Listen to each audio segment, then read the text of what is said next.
I've created an absolute monstrosity here. I'm really sorry. This started very simple. I just wanted to find out what the best doctrine is, and then it just started evolving and evolving, and now we're here. We'll go over everything one by one. Shall we? With the new doctrines, you have a choice of 4 grand doctrines and then a couple of minor doctrines. You can store up to 200 mastery. If you don't have any sub-doctrines, you will get mastery from whatever is noted down here. You will get less mastery if you don't have a doctrine. If you switch a doctrine, you lose all of your mastery, even the one that you had in your old doctrine. The one thing that made things complicated is that you get mastery capstones. For example, Desperate Defense is absolute dog shit because, well, you do get 20% soft attack, but it is your mastery level 5 soft attack thing, and instantly you get 5% recruitable pop, which doesn't really do anything for you. Let's start off with the grand doctrines, and I will say these are all fairly well balanced because, for example, mobile warfare gives you more speed and less orc loss while moving, which isn't great. Grand battle plan and superior firepower are the doctrines that are the best ones right now, but all of these have a decent reason to pick them, and I wouldn't worry too much about it. Like, yes, with grand battle plan you are better while attacking. Like, grand battle plan just is straight up the best doctrine for attacking. You get 10% planning, which is attack and breakthrough while attacking. And with grand battle plan, you also get theater training, and very important, you also get proper heritage, which is nice, and of course also logistical focus, which is very nice. It legitimately is the same thing as superior firepower. Superior firepower only gives you 10% soft attack for artillery and support artillery, so it is better for defending. You get more orc, you get more recovery rate, and you get elastic defense, which you also get with grand battle plan. Very nice. So these two are straight up just insane. There is no contest. These two are the best ones. Grand battle plan for attacking, superior firepower for defending. Mass assault gives you mass charge, the infantry experience loss, the resistance target. This is something we're gonna get back to later, because one thing that I really like about the new doctrines, you can make some very dumb builds with the 25% resistance target here. You got 15% resistance target as well. 10%. So you get 35% resistance target if you run guerrilla war and mass assault with the spirit, which is ridiculous. Like, if you run this build and you get a little bit more resistance target, you don't even have to attack. You can just defend and the enemy will just die due to resistance.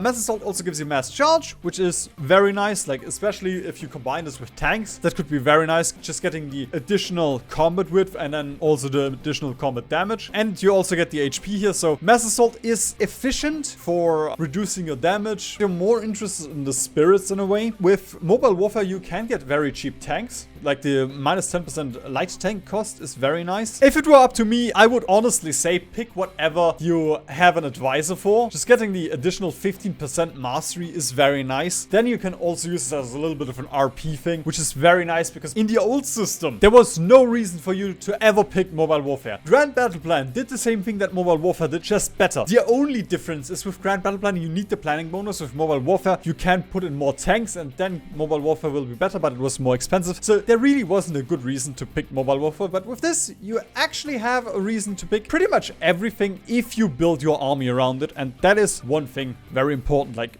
if you get mobile warfare, you should probably think about picking some mobile units instead of just infantry bricks. That is the grand doctrines done with. And now we get to the messed up part, which is the infantry doctrines. The first one is the mobile infantry, which is a bit lackluster. You get 40 orc on your motorized and mechanized. Your motorized gets 25% speed, which is very nice. Like, combine this with mobile warfare and you have a very fast and relatively cheap motorized division. And then you could use them as like a spear shaft. Like, use your tanks to break through and then just let your motorized just swarm into the enemy. The only other upside is orc walling. You get 40 orc, which allows you to go into some very heavy tank builds. Like, you can build a tank division that has 2 motorized and it's just tanks, and it will still have 30 orc. It doesn't have HP, so it's not good, but you know, like, it allows you to build some very stupid stuff. It doesn't really do too much for your infantry, so I'm just gonna put it into B tier as well. And defensive postures, I'm just gonna bump over here.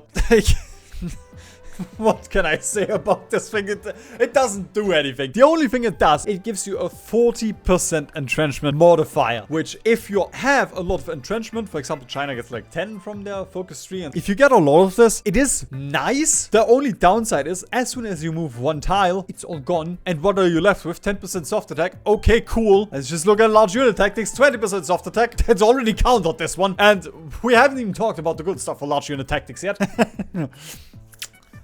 We already talked about large unit tactics, come on. Like, what can I say? I love me some large units. The 1% XP loss is nice. Straight up, like, this is the best doctrine out there right now. With this one, 30.6 combat width, you lose 18% experience loss. Usually, you pick field hospitals to get something like this. It's straight up, it has the best stats. You only lose out to assault infantry, but once we add our infantry, that's not really a case anymore. And assault infantry also requires you to run armored recon, which we have only 5 slots right now. That is something that you might not want for your infantry, and you know, also just adding the light tanks to your infantry just makes them more expensive. And yeah, I'm just gonna put this okay.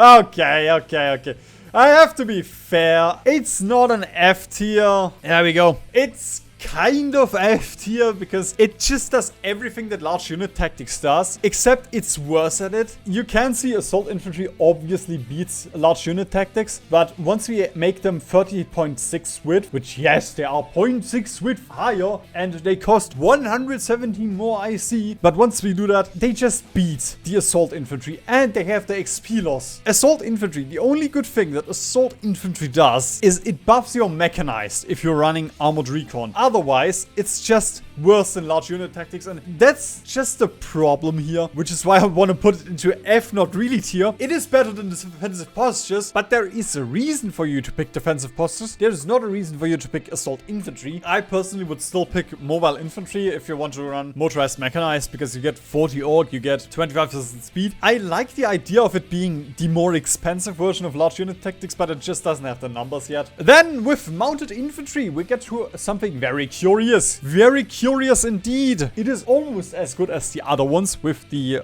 horses. For example, we can compare this against the assault infantry. If you do get a couple more calf modifiers, if you get something stupid like elephants again, then you can run this doctrine. It just doesn't get as big of stats as the other doctrines. And, you know, like you also get infantry specific buffs in the operation doctrines. I think it was 8.5. Yep, it's 8.5 speed, which isn't enough to overrun. Yes, large unit tactics will always beat all of these doctrines. That is, we don't have to talk about the rest technically, but the other ones, they have certain playstyles that you can use them for. Which we're already going to get to the irregulars, because they do have a place in the trash. Okay, not really. It's actually kind of good for countries that need the additional 2% recruitable pop, and for countries that have the irregulars. It just doesn't do as good as the other doctrines do. This is with militia instead of irregulars, but you know, it gives the same buffs essentially. It uses irregulars, which you usually can't modify, and you can only produce a handful of them, so you make your irregulars as good as infantry, but you sacrifice stats on your infantry for it. Apart from making your 4 Camicinere a little bit less annoying, there's not really any reason to pick this. Like, again, like the 2% recruitable pop, who cares? Except for like Ethiopia, you won't ever pick this. You will only pick this if they ever rework how irregulars work, because right now it's you're sacrificing a doctrine slot for bad special forces. I mean, we can put it high C, maybe B tier. The nice thing is it does give you 2% recruitable pop. If you could modify irregulars, I would put it into B tier. It's just you can't, so it's a C tier. And I did say large unit tactics is the unbeatable king. There is one king that can beat large unit tactics, which is People's Militia. The very nice thing about People's Militia is it only costs 250 mastery, which means you get it much quicker. The downside is it only buffs militia. You can only get it if you're a communist country that has militia. So the PRC communist Switzerland, I guess, but they don't have the same militia. They have the special forces cap militia, so it's not really good for them. If you can run them, I would run them. It feels a little bit scuffed to put them above large unit tactics because large unit tactics is still better. I'm still gonna put large unit tactics above because large unit tactics also buffs motorized, which for your tank divisions is just very nice, getting less XP loss on them. But still, with someone like Mao, pick them. They are so nice. They are finna fine, or whatever young people say nowadays. They are sizzling. Yeah, individual excellence. You are an F tier. Okay, let's be honest. F because it's bugged. There we go. Conceptually, very nice as well. You get trickle back. If you need the additional manpower, can be very nice. You get comparable stats with the other doctrines. And you get 15% HP. If it works, should make it so that these infantry take less damage. That these are the efficient infantry, you know. They're not gonna be as strong as the large unit tactics, but they will be efficient. You will take the least amount of damage with them. We have our large unit tactics here with 454 HP. Let's pick individual excellence. Ha! Curious, we get free HP. You get 0.1 HP per unit if you run individual excellence. The 15% do not work. That's the same thing as large unit tactics, but because it doesn't work, it is straight up one of the worst doctrines right now. Great War Infantry seems a little bit undertuned right now, which is also why I'm gonna put it into C tier. You get more trickle back, but it just doesn't do that much. Like, you get 25% defense, so this is nice, but that's kind of it. If you are interested in conserving manpower, then Great War Infantry is your best friend. It is the best defensive doctrine out of these, so, I mean, not really. It is the best defensive doctrine if you cannot afford to add 3 more infantry units to your divisions. And now to the artillery doctrines, and they are very nice because they all have a very specific niche. Flying batteries is for motorized, anti-tank frontline is if you want to waste 100 army XP, air cavalry is for if you want to waste 100 army XP, and siege artillery if you want to run railway artillery. Of course, once again, we like to have a little bit of fun here on this channel. Let's just start with flying batteries. It is also a C tier. It would be your go-to build if you want to run some Katyushas, but the problem is just, it's not better than fire concentration. Like, straight up, it is not better than fire concentration. And it mostly buffs your motorized artillery. The one upside is you get initiative if you run armored signal companies, but outside of that, it has the same stats. The problem is just it has a bit of a conceptual issue, because you would have to run cav recon in order to have better stats than fire concentration. But then the cav recon slows down your Katyushas with the anti-tank frontline. There's a lot of buffs for your anti-tank, is it not? Well, a lot of buffs doesn't change anti-tank, is it? Like, if you want anti-tank, you can also just run the tank destroyers, which are insane now. I guess it's a cheaper alternative to tank destroyers. It is an alternative if you are too scared to design tanks. There we go. It does have a use in the game. Yeah, air cavalry. I'm sorry, you are the first true F tier. It just has the problem of we only have 5 support company slots. Even if you didn't have 5 slots, this buffs recon, medivacs, transport, which you can use together, or brigades, which you can't use with the other 3. It's just weird. And the buffs that you get aren't that amazing. Like, it's more of an RP doctrine. The 5% HP, which I haven't checked. Now that I think about this, I should probably check if this works. We're just gonna assume it works. Like, that's still nice, getting 5% more HP on your infantry. If we compare siege artillery and fire concentration, we can see that siege artillery loses to fire concentration if you add the 2 additional artillery pieces, so you get the same combat width. The upside is you can run the super heavy artillery with any division, so you can... I hate Excel with images. Okay, it's just gone. It was eaten by someone. Göring got it. Ah, there we go. I found Göring. No! Göring! It's okay. And with okay, I mean pretty good. The only downside is the same thing as always. You need super heavy artillery, which requires 2 breakthrough points. This adds it to army battalions. So if you add this to like self-propelled artillery just gets 10% more soft attack because it runs super heavy artillery. This is really good for breakthrough divisions. And it just makes your tanks in single player super bastard. They will be very slow, but they can break through anything. And self-propelled support is fine. I personally wouldn't run it without tanks. You can just run self-propelled artillery without tanks. I just wouldn't really like to. The downside is just you lose a lot of breakthrough from self-propelled artillery. Another downside is also just MIOs. With these comparisons, I did not add any MIOs because, well, that just scuffs things up. You know, most nations don't get an MIO for self-propelled artillery. Actually, one upside is for self-propelled artillery, you need fewer battalions. But one thing that I am more interested in is the mobile recon and assault. As you can see, we have like 20 soft attack less here, but we get another 70 breakthrough with the same division designs. Just getting the armored recon companies, which gives your tanks and armor variants 10% breakthrough, is just so nice. And it's a bit sad that this is honestly the only thing that we're interested in here. So I'm gonna put it into 8 here. We still have 2 left, fire concentration and field engineering, which is the thing that you're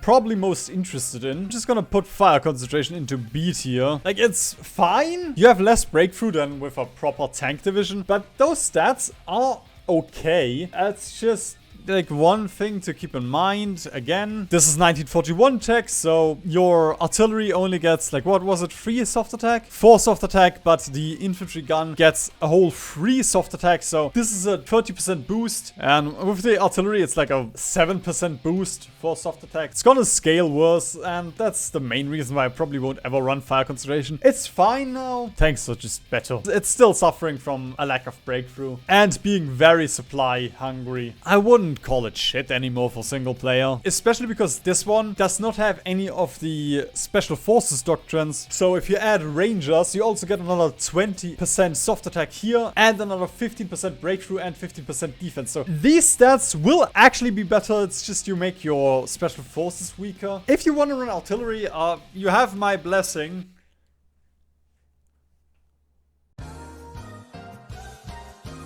Why don't you subscribe while you're here? And then we're just gonna add field engineering into A tier. And you know what? Let's just make another tier. Realistically, it's not an A tier. It provides incredible... Oh, fuck off, Göring.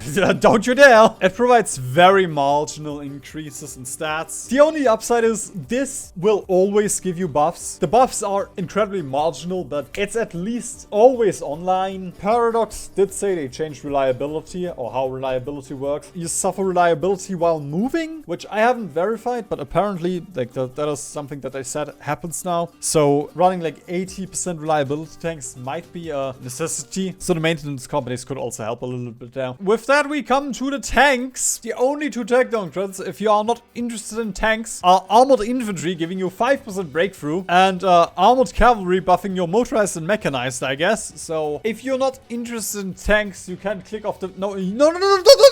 Oh my god, that was close. I will immediately start off with the comparison of the armored cavalry one, because you might have been like, oh yeah, I'm gonna get this one. This buffs my motorized. No, don't. Like, straight up, this is an F tier. It buffs your light tanks and armored cars. It buffs your light tanks more than it buffs your armored cars. Why are you running this then? Like, if you don't want to run tanks, you have a good armored car MIO, you're scared of designing tanks, you have no tank MIO, and you want to LARP, then you can use them. But in terms of stats, they are just straight up worse than light tanks. Yes, the light tanks are more expensive here. Let's just look at the breakthrough, man. It has twice the breakthrough and more soft attack. And it doesn't even cost twice as much. If you are interested in running tanks, we have other doctrines that will do this better. So, like armored cavalry, why? Yeah, let's also keep it simple. Like, if you want tanks, tank destroyers, run tank destroyer force.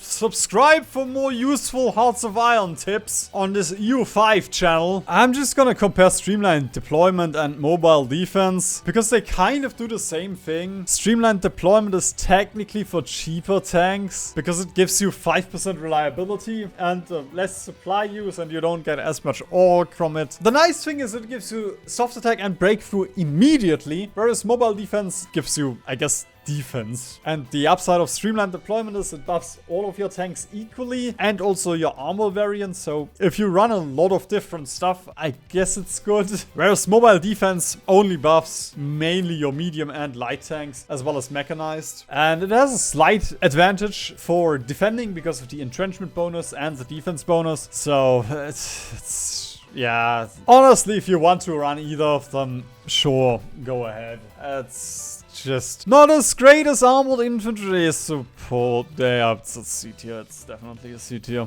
Like, you look at this, what does this do? Breakthrough soft attack? I guess it makes your medium tanks really good. Gives your armored maintenance more HP, but you're not gonna run that many tanks that is actually makes that huge of a difference. I guess it gives your army more breakthrough. So, if you're not running tanks, you can put this into S tier, but you're also not gonna get this one. It's your mastery capstone. And now for the piece de la resistance. The armored spearhead, giving you a whopping 40% breakthrough on your tanks, as well as a little bit of recovery rate and orc, but just getting 40% breakthrough on your tanks, which also applies to flame tanks, is quite a bit. Like, there is no reason to not ever pick this one unless you are interested in tank destroyers. Even if you are not running tanks, you should still pick this one because that makes your breakthrough flame tanks so much stronger. With the operations, let's make it easy. Expeditionary warfare, you are an F tier. Wow, we almost have one F tier for each category. You don't count. There we go. We have one F tier for every category. Expeditionary warfare, I don't really have to talk about it. One thing that's nice is you get the volunteer stuff immediately. So you can use this to hold easier as the Soviets if you want to get the Spanish puppet. You just don't get a 20% planning bonus from Grand Assault. Spec into this one, send your volunteers, and then spec out of it. As much as I like Rapid Domination IRL, it just doesn't have the numbers in this game. It's nice because your infantry gets 25% soft attack. That's all it does. You don't get breakthrough from this. I actually think Guerrilla War was developed by the Grave of the Vampires team because none of this actually makes sense. Another doctrine that only Mao cares about, realistically. I'm gonna put it into high B tier. While the equipment capture ratio is very nice, you only get defense. For the others, you actually get a little bit of offensive stats as well. Deep Battle is probably just more of a meme build, if I'm being honest, because it just doesn't do anything.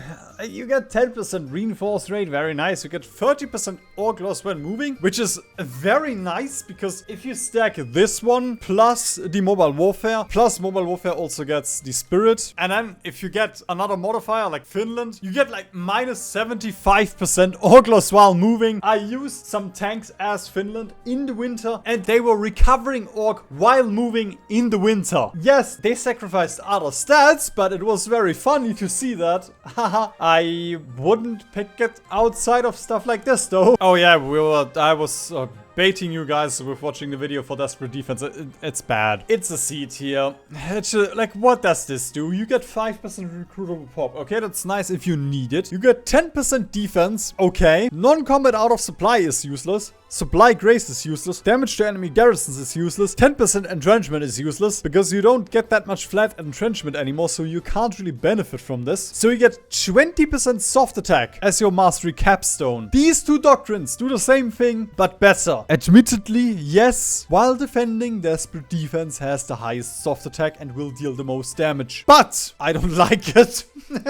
It only gives you the 20% soft attack and you don't get anything useful the entire time. Like, you get a 10% defense and that's it. Whereas with infiltration tactics, you get 5% planning. Okay, that's sure. But with your first mastery, you already get 10% breakthrough and 5 orc on the entire army. And then you get 25% land knight attack. It is better for defending infiltration tactics than Grand Assault. But yeah, Grand Assault is just straight up. If defense is not a huge priority for you, then just run Grand Assault. It will win easily. You get 20% planning, which once again means 20% more soft attack and 20% more breakthrough. Plus you get 25% breakthrough and another 5% soft attack. And because of planning, you don't just get 25% breakthrough, you also get 20% planning on top of the 25% breakthrough. It just straight up is the best offensive doctrine out there. The only downside is you will need to wait for planning bonuses and you are worse at defending than infiltration tactics. And mission type tactics, honestly, it's just there for orc walling. It's